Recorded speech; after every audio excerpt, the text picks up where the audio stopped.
وقت چونکہ میں زیادہ ہے تو حبس گرمی بھی ہے تو مہمان بھی دور تو آئے نے میں زیادہ ٹائم نہیں لینا ورنہ یہ موضوع اتنا بڑا ہے کہ 2 گھنٹے یہ جڑا بڑی مشکل نال بندہ کور کرتا ہے. اسی دفنا کے آ گئے. اچھا ایک اور چیز ہے توجہ میرے وال رکھو. بندہ ایک فوت ہو گیا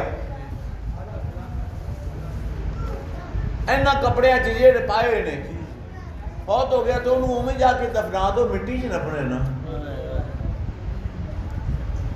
سبحان اللہ نقطے تے غور کرو نا بھئی جنہ کپڑے چ فوت ہوئے ہیں انہوں اومیں جا کے دفنا دو. انہوں محمد کی کیڑی ضرورت ہے؟ نواں لباس پہنانے کی کیا ضرورت ہے؟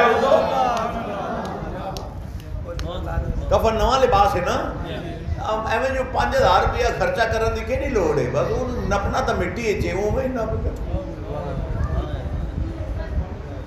اگلے اتار کے نہلا کے نواں لباس پہنا کے خوشبو لگا کے پھول بھی رکھنے پھر دفنا کے آنے ہیں نا بھئی اوویں نپ دیو.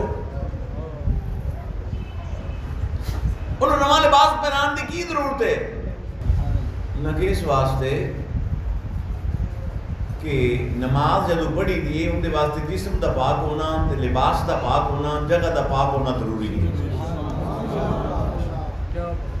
ہاں جی جہاں قطرے کو ترسایا گیا ہوں وہیں ڈوبا ہوا پایا گیا ہوں اور سپرد خاک ہی کرنا تھا مجھ کو تو پھر کاہے کو نہلایا گیا ہوں.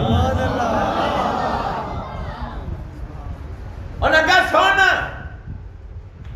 علامہ وحید جالندری سن ہے اندے اشار سن قبر دے وچ دل اسی رکھ کے 40 قدماں تے آنے ہیں نا.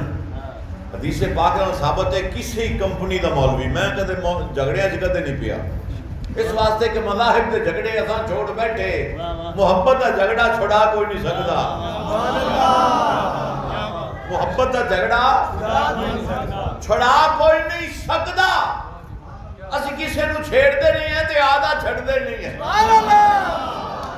آدھا بہرحال میں کر رہا سا لمبی نہ گل ہو جائے میں کر رہا سے دفنا کے واپس آنے ہیں.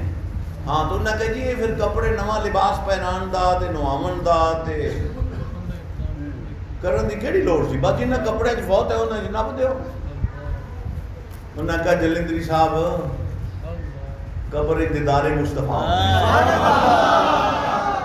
قبر دیدار مصطفیٰ نماز واسطے اگر لباس تے جسم دا پاک ہونا ضروری ہے تے دیدار مصطفیٰ ہونا ہے تے اس حالت وچ ہوے اس حالت وچ ہوے کہ جسم بھی پاک ہوے لباس بھی پاک ہوے خوشبو بھی آ رہی ہوے. نظر بال میں پاکیزگی پڑے ان پر مسافران نے لہا دے اس لیے نہا کے چلے.